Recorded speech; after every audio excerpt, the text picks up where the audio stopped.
함께 보실 하나님의 말씀은 요한복음 9장 말씀입니다. 요한복음 9장 1절부터 12절까지 신약성경 160페이지 9장 1절부터 12절 말씀을 저와 함께 교독하도록 하겠습니다.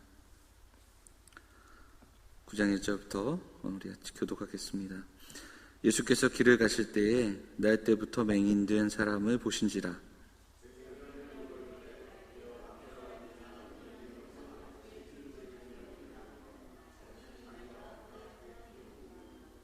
예수께서 대답하시되 이 사람이나 그 부모의 죄로 인한 것이 아니라 그에게서 하나님이 하시는 일을 나타내고자 하심이라.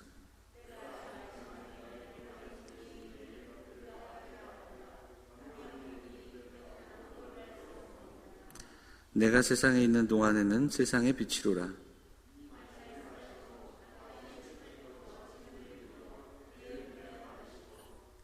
이르시되 실로암 못에 가서 씻으라 하시니 실로암은 번역하면 보냄을 받았다는 뜻이라. 이에 가서 씻고 밝은 눈으로 왔더라.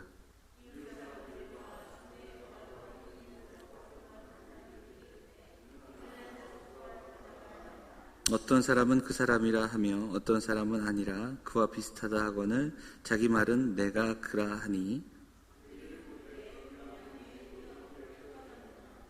대답하되 예수라 하는 그 사람이 진흙을 이겨 내 눈에 바르고 나더러 실로암에 가서 씻으라 하기에 가서 씻었더니 보게 되었노라.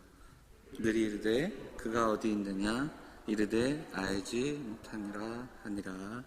아멘.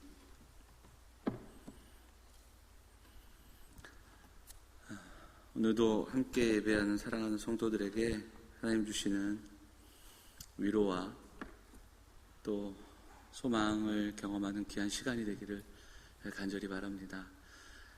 건강하게 우리 한 주 한 주 보내시다가 하나님께서 또 우리를 만나게 하실 그때 정말 우리 마음 모아 찬양하며 예배하는 그날을 꿈꾸면서 좀 힘겹지만 조금 더 기다려야 되겠지만 좀 인내하고 참고 기다리는 시간들이 되었으면 좋겠습니다.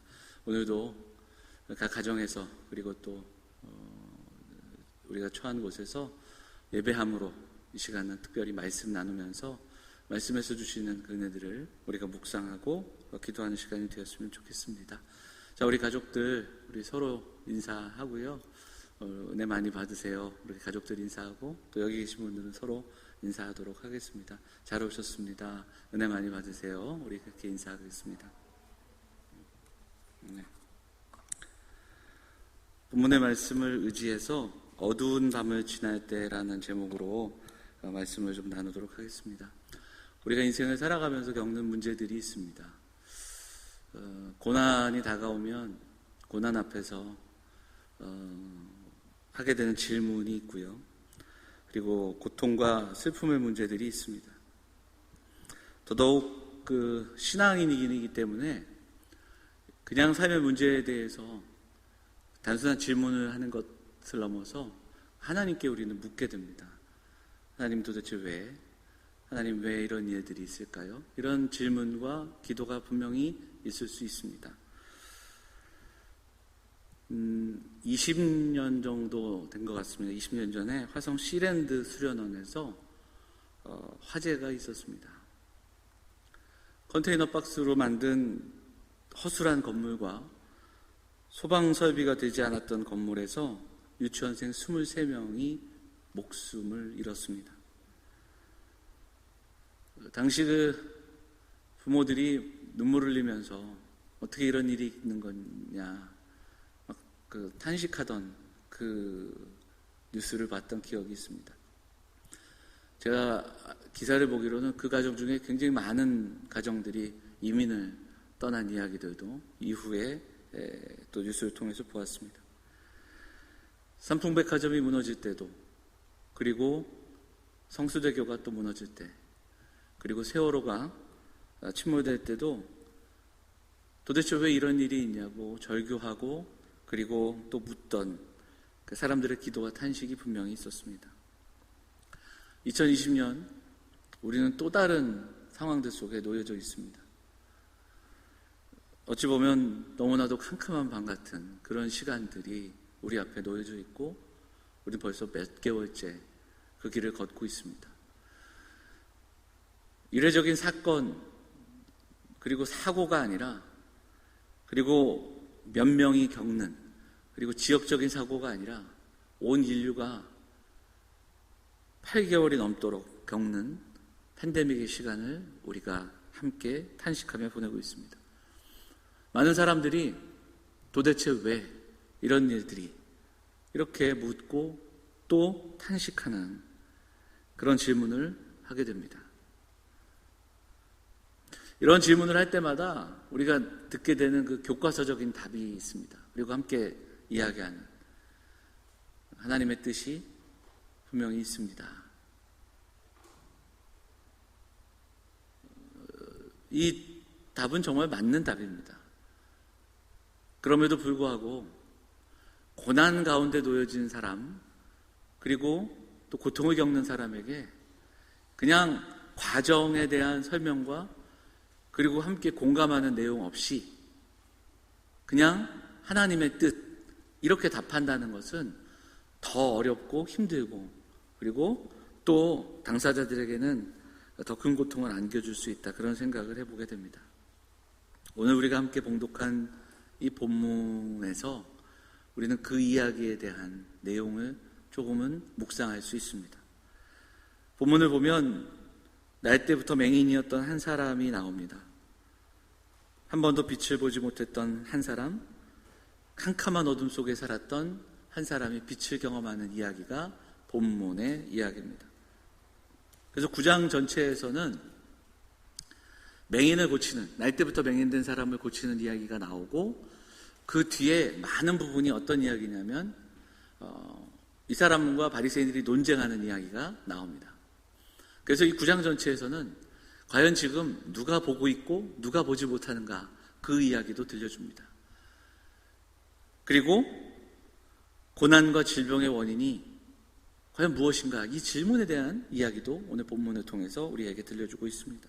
먼저 1절부터 12절 본문을 통해서 그 이야기를 좀 나눠보도록 하겠습니다. 본문을 함께 읽어가면서 말씀을 좀 나누도록 하겠습니다. 1절은 예수님께서 길을 가시다가 날 때부터 맹인된 사람을 보셨다, 이렇게 이야기하죠. 여기서 보신지라 할 때 보았다라는 단어는 그냥 길을 가다가 어쩌다가 이렇게 보게 된, 그냥 눈이 마주친, 그 사람을 우연히 보게 된, 이런 뜻이 아니라 주목하여 지켜본, 이런 뜻이 담겨져 있습니다. 눈여겨보았다, 관심을 가지고 바라보고 그리고 다가가는 겁니다. 그래서 제자들은 예수님의 관심이 지금 그 맹인에게 있는 것을 보고, 그리고 예수님이 그를 바라보시는 것을 보았기에 예수님께 질문하고 있는 겁니다. 그리고 이 질문은 당시 유대인들이 가졌던 어떤 신학적이고 철학적인 그런 배경의 질문입니다. 그 질문이 무엇입니까? 2절 말씀 한번 읽어보도록 하지요. 2절 말씀 보겠습니다. 같이 읽어보겠습니다. 시작. 제자들이 물어 이르되 랍비여, 이 사람이 맹인으로 난 것이 누구의 죄로 인함이니까? 자기니까? 그의 부모니까? 이 질문의 첫 번째 전제는 질병과 장애의 원인은 죄라는 겁니다. 이것이 첫 번째 전제입니다. 그리고 나가서 한 걸음 더 나가서, 그럼 이 사람은 누구의 죄 때문에 이렇게 된 것입니까? 이런 질문을 하고 있죠.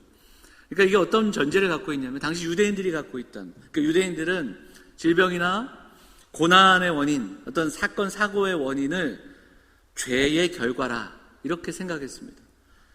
대표적으로 욥의 이야기를 보면 욥의 세 친구가 찾아와서 욥을 이야기할 때 인과론적인 그런 어떤 접근, 그래서 인과응보, 지금 이 모든 상황들은 죄로 인함이니 회개해라, 아주 단순한 원리로 적용하고 있는 것을 우리가 기억해 보게 됩니다. 이런 경향이 사실 유대인들만 있었는가? 고대 유대인들만? 그렇지 않습니다. 많은 사람들이 이런 경향들을 갖고 있고, 누군가 육신의 질병을 앓으면 죄와 관련되었다 먼저 스스로 생각하기도 하고, 또 주변에서도 그렇게 연결하는 경향이 있는 것이 사실입니다. 우리 성도들과 또 이야기를 나눠보면 그렇게 또 고백하시는 그런 이야기들도 듣게 되죠. 자, 특별히 구약 성경을 보면 구약에서는 장애를 보는 그 시각이 바로 이와 같았습니다. 그리고 장애나 질병은 개인의 죄와 징벌, 조상의 죄, 이렇게도 이해했던, 그래서 하나님의 그 죄에 대한 진노였다, 이렇게 이해하는 경향이 구약 성경의 배경에 많다라는 것입니다. 물론 이 세상에서 이루어지는 모든 일들 속에 우리가 경험하는 모든 불행의 원인은 죄가 맞습니다. 하나님은 이 땅을 선하게 창조하셨고 하나님이 보시기에 좋은 이 땅이 죄로 인해 하나님과 단절되었습니다. 그렇기 때문에 지금 이 땅에 일어나는 수많은 일들의 그 원인은 죄로 인함이 맞습니다. 하지만 우리가 살아가는 삶의 걸음 속에서 모든 고난과 불행을 개인의 죄, 그리고 이것을 1대1로 아니면 조상의 죄로 연결시키는 것은 바람직하지 않습니다. 옳지 않습니다. 그리고 조금 전 말씀드렸던 욥기만 해도 욥기의 내용을 그렇게 된다면 해석할 수가 없는 그런 부분들이 있습니다. 이런 배경들이 있었기에 제자들은 예수님께 묻는 겁니다.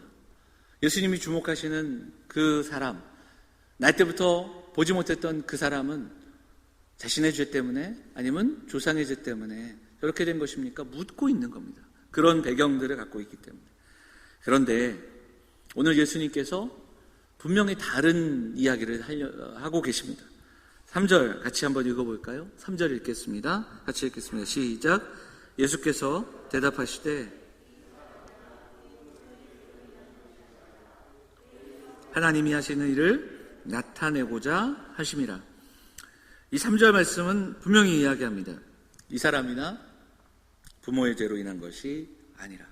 한번 이 2절과 3절 읽으면서 그런 생각을 해봤습니다. 날 때부터 소경되지 못했던 한 사람, 그것만으로도 참 힘들고 슬픈 나날인데 만약에 지금 제자들이 하는 이 질문을 그 사람이 들었다, 얼마나 더 죄책감과 또 마음의 상처가 있었을까. 그래서 예수님은 오늘 3절에서 분명하게, 더 크게, 분명하게 답을 해주시는 게 아닌가, 그런 생각도 해보게 됩니다. 3절을 한번 직역을 하는 그런 그 번역을 좀 찾아봤습니다. 3절 보면 직역을 해보니까 이런 번역이 됩니다. 이 사람은 죄를 범하지 않았다. 그의 부모도 죄를 범하지 않았다. 오히려 하나님의 일들이 그 안에서 밝히 드러나기 위함이다. 이렇게 번역이 됩니다. 죄 때문이 아니라는 거예요. 하나님께서 하시고자 하는 일을 나타내기 위함이다. 예수를 증거하는 생명의 도구로 하나님의 역사를 위해 의미 있게 쓰인다라는 그런 선언입니다. 앞을 보지 못하는 그를 위로하고 계시고 그리고 제자들에게 무언가를 말씀하고 계십니다. 이것을 통해서 우리가 먼저 기억할 것이 있다면 제자들에게 말씀하시는 겁니다. 과거가 아니다. 죄가 아니다. 누군가의 죄 때문이 아니다. 기억해라. 질병과 고난, 고통의 문제를 섣불리 죄와 심판의 문제로 단절지어서는 안 된다. 연결해서는 안 되며 단정지어서는 안 된다. 분명하게 말씀하고 있는 겁니다. 다른 이들의 불행과 아픔과 고난이 기도하지 않아서 죄를 지어서 이런 것으로 함부로 말해서는 안 되는 이유도 여기에 있기 때문입니다. 누구의 죄 때문입니까? 어느 누구의 죄도 아니라 주님이 분명히 말씀하고 계십니다. 우리 장로님도 기도하셨지만 지금 우리가 교회로 살아가고 목회자로 살아가는 것이 참 힘겨운 시기를 보내고 있습니다.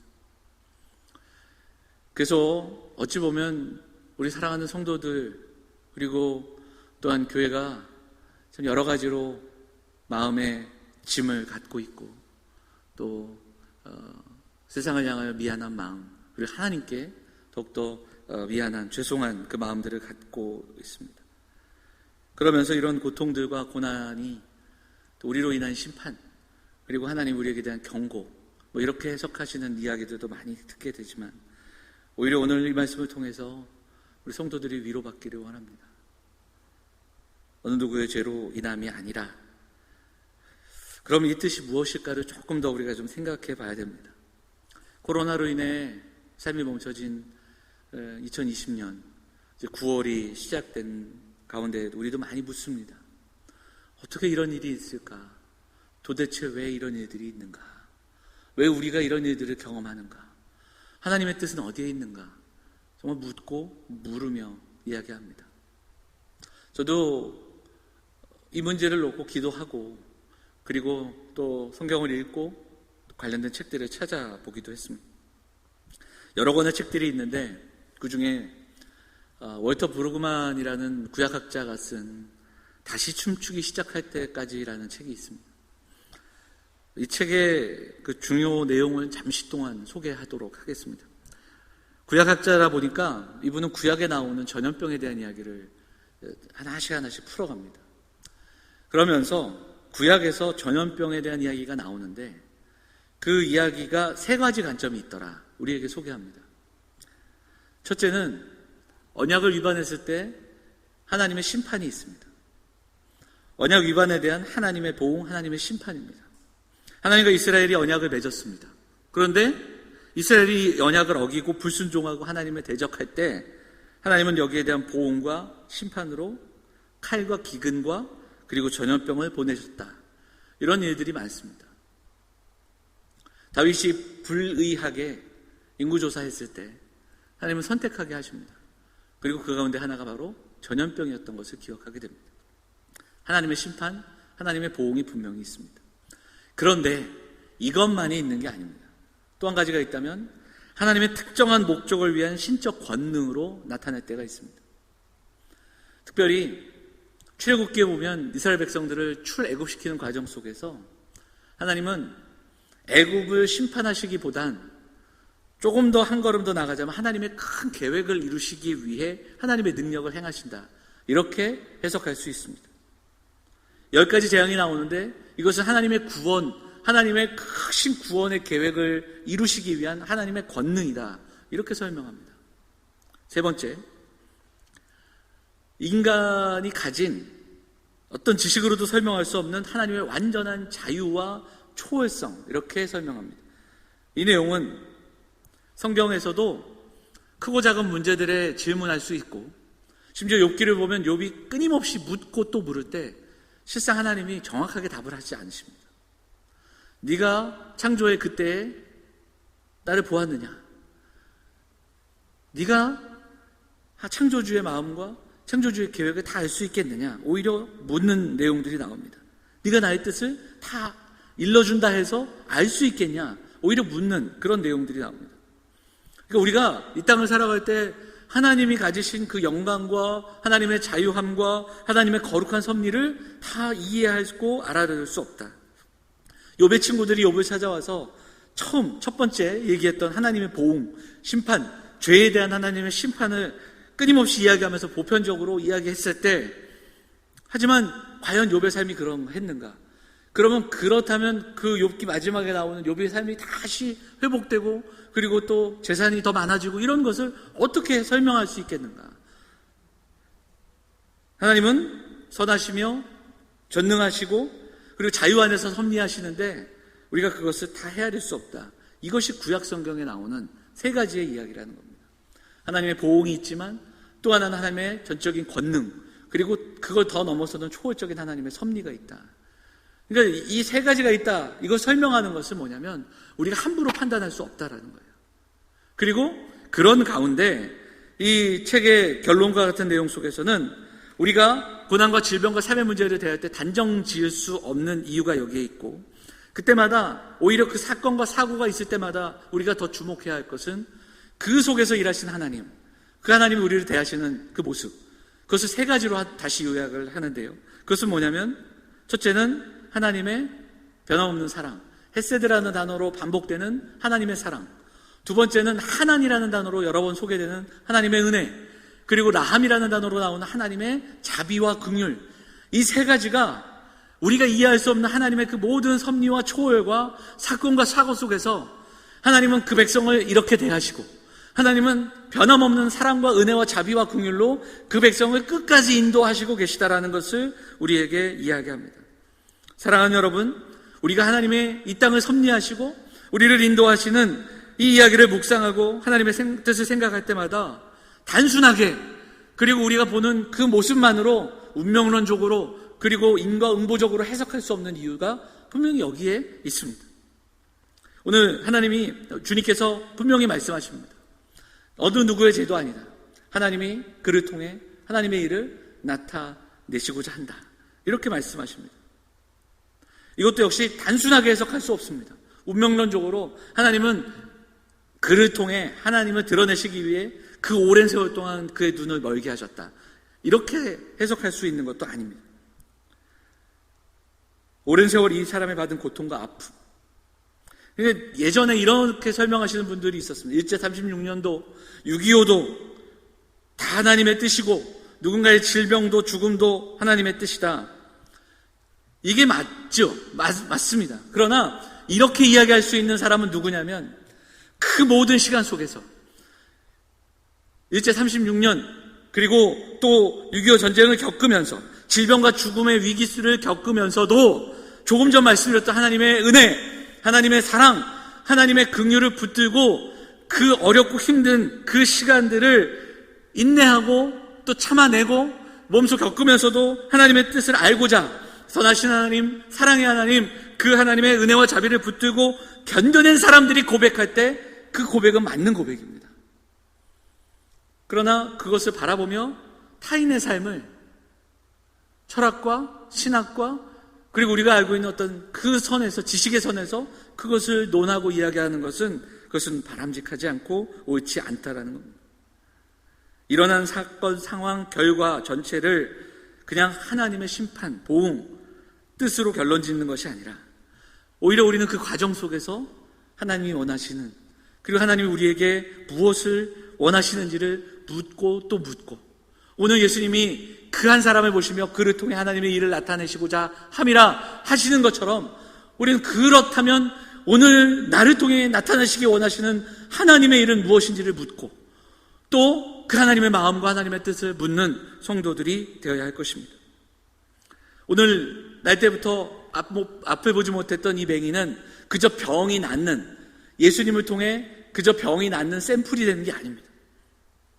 오히려 이제 이후에 9장의 전체적인 말씀을 보면 다른 이들, 종교 지도자들, 바리새인들이 보지 못했던 메시아를 그가 바라보게 되고요. 그리고 그가 그 메시아 앞에서 메시아를 고백하며 지난날의 고난과 고통과는 비교할 수 없는 하나님 나라의 기쁨과 감격들, 영광과 은혜를 경험하는 이야기가 뒤에 나오게 됩니다. 주님은 분명하게 말씀하십니다. 하나님의 일을 나타내고자 합니다. 그의 삶은 단순한 병이 낫는 그런 도구가 아니라 온전히 구원의 은혜를 선포하고 구원의 날을 경험하는 그 기쁜, 그 감격스러운 모습들을 우리에게 보여주고 있습니다. 그리고 예수님께서는 그것이 그 사람에게만이 아니라 제자들에게, 그리고 오늘 살아가는 우리에게도 주시는 은혜임을 말씀하고 있습니다. 4절 말씀 한번 읽어보도록 하겠습니다. 4절 같이 읽어보겠습니다. 시작.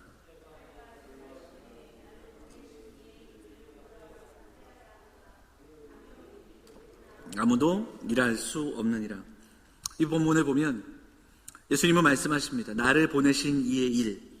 여러분 한번 기억해 보시면 4장, 5장, 6장, 7장 우리가 나누면서 이 구절이 정말 많이 나옵니다. 예수님은 보내신 아버지의 뜻을 행하시는 분이고 아버지의 일을 행하시는 분이었습니다. 그리고 지금 예수님은 제자들에게 그 일에 초대하고 계십니다. 그래서 뭐라고 얘기하냐면 우리가 하여야 하리라 이렇게 이야기하십니다. 아버지가 우리에게 맡기신 그 일, 바로 이 일, 아버지의 일을 나타냈던 저 사람처럼 우리도 그 일을 하여야 하리라. 밤이 되면 할 수 없는 그 일이 있다. 날 때부터 빛을 보지 못한 이 사람이 하나님의 일을 드러내고 예수님이 누구신지를 드러내고, 그리고 예수님은 이제 이 일을 우리가 해야 한다 이렇게 말씀하고 계시는 겁니다. 밤이 되면 할 수 없는 일이 있습니다. 늘 기회와 늘 시간이 있는 것이 아니고 지금 주님께서 말씀하시는 빛 대신 주님이 보여주셨던 빛과 소금의 삶을 살아야 한다라는 겁니다. 날 때부터 맹인이었던 한 사람이, 흑암과 어둠 속에 잠겨있던 한 사람이, 빛을 경험해보지 못했던 이 사람이 빛 대신 주님이 주시는 은혜를 경험하고 또 예수님을 증거하는 빛의 삶을, 빛의 자녀의 삶을 살아가게 됩니다. 사랑하는 여러분, 오늘 우리를 좀 돌아봤으면 좋겠습니다. 우리는 어떤가? 자기 자신의 삶에 대해서 항상 만족하고 살아가는 사람은 없을 겁니다. 비교하게 되고 또 여러 가지로 부족한 부분들을 생각해 보게 되고, 그게 여전히 죄 안에 살아가는 우리들의 습성이기도 하고요. 조건과 환경으로 인해 상실감을 갖고 또 힘든 마음들을 갖게 됩니다. 성도는 상황과 조건과 고난이 있는 삶에서 운명에 끌려가는 사람들이 아닙니다. 그 이유와 원인에 대한 답을 알 수 없지만 우리가 분명하게 아는 그 사실, 나를 사랑하시고 나를 위해 이 땅에 오신 주님, 그 주님의 일을 나타내기 위한 존재로 우리가 오늘 살아가고 있다는 사실을 우리는 오늘 분명히 기억해야 됩니다. 하나님이 말씀하십니다. 너희를 통해 하나님의 일을 나타내기 원한다. 저가 하나님의 일을 나타내듯이 우리도 우리를 보내신 이의 일을 하여야 하리라. 이렇게 말씀하고 있다는 겁니다. 다시 한번 우리는 오늘 본문을 좀 기억해 봐야 합니다. 누구의 죄 때문인가? 누구의 죄 때문인가? 답을 알 수 없는 상황들이 있습니다. 캄캄한 밤을 걸어가는 그런 날들을 겪을 때가 있습니다. 도대체 왜? 무엇 때문에? 하지만 성경은 그 모든 상황들에 대한 이유를 일일이 답하지 않습니다. 오히려 말씀합니다. 하나님의 일을 나타내시기 위함이다. 제가 여러 번 소개했던 그 제라드 시처의 하나님의 뜻이라는 그 책에서 나오는 내용처럼 하나님의 뜻이 계시된 뜻과 숨은 뜻이 있고, 계시된 뜻이 하나님의 말씀을 통해 우리에게 드러나는데, 그런데 실상 우리가 살아가는 모든 우주의 일이 하나님의 주권 아래에 있으며, 그리고 정작 예기치 못하는 고난 속에 우리가 있을 때 우리는 바로 이 숨은 뜻을 기억해야 된다.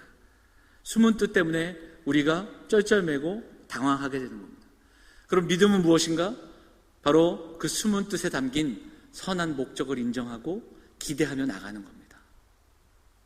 믿음은 내게 주신 이성과 그리고 의지를 가지고 하나님의 선하시고 사랑과 은혜가 풍성하신 그 하나님께 선한 뜻을 갖고 계신 하나님을 믿고 하나님의 뜻을 찾고 묻고 기다리며 인내하며 그 하나님이 원하시는 그 일들을 받아들이는 겁니다.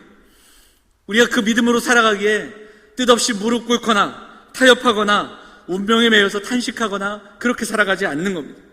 우리가 기억해야 됩니다. 우리는 하나님의 일을 증거하기 위해 부르심을 받았습니다.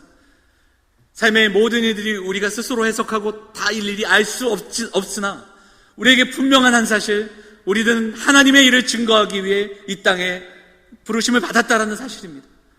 그리고 하나님은 우리를 통해 빛 대신 그리스도가 드러나고 주의 영광이 드러나는 인생, 오늘 이 날 때부터 맹인되었던 한 사람이 주님의 말씀을 듣고 또 주님의 부르심을 받고 그리고 단순한 명령에 순종하여 그리고 또한 회복되고 그 회복되는 인생이 사람들을 향하여 예수 그리스도를 선포하며 살아가는 그 모습, 이 모습처럼 오늘 살아가는 우리도 우리에게 주신 그 하나님의 목적, 하나님을 영광되게 하며 또 하나님을 기뻐하며 살아가는 그 삶의 단순한 그 목적 속에서 우리에게 주신 말씀 붙들고 순종하며 살아가는 그 믿음의 사람들이 되라고 오늘 우리에게 분명하게 말씀하고 있는 겁니다. 믿음이 있다 해서 고통이 없어지지 않습니다. 믿음이 있다 해서 고난이 없어지는 것이 아니라 고난이 있지만 고통 속에서 그 믿음 가지고 신실하게 그 길을 한 걸음 한 걸음 걸어가는 것이 믿음의 삶인 줄 믿습니다. 오늘 우리 사랑하는 성도들, 우리 사랑하는 영암의 가족들의 마음의 중심이 하나님을 향하여 한 걸음 더 나아가기를 간절히 소망합니다. 비록 우리가 어두운 밤을 걷고 있는 것 같고 캄캄한 밤 한가운데 있는 것 같을지라도 다시 한 번 더 빛 가운데 나아가고 그 빛을 비추는 삶, 신실함으로 오늘을 살아내므로 그 하나님의 뜻이 이 어두운 때에 우리를 통해서 밝히 비춰지는 그 놀라운 역사를 꿈꾸는 사랑하는 성도들, 사랑하는 가정들 되시기를 간절히 바랍니다. 무언가를 하려 해도 할 수 없는 때가 있습니다. 일할 수 없는 밤이 다가오기 전에, 더 어두운 밤이 다가오기 전에 오늘 우리에게 허락된 믿음으로 하나님의 선하시고 인자하신 그 뜻을 인정하고 기대하며 오늘을 신실하게 살아가는 그 결단과 소망으로 오늘을 살아가는, 그리고 내일을 향해 한 걸음 더 신실하게 걸어가는 사랑하는 영험의 성도들, 사랑하는 가정들 다 되시기를 주의 이름으로 축원을 드립니다.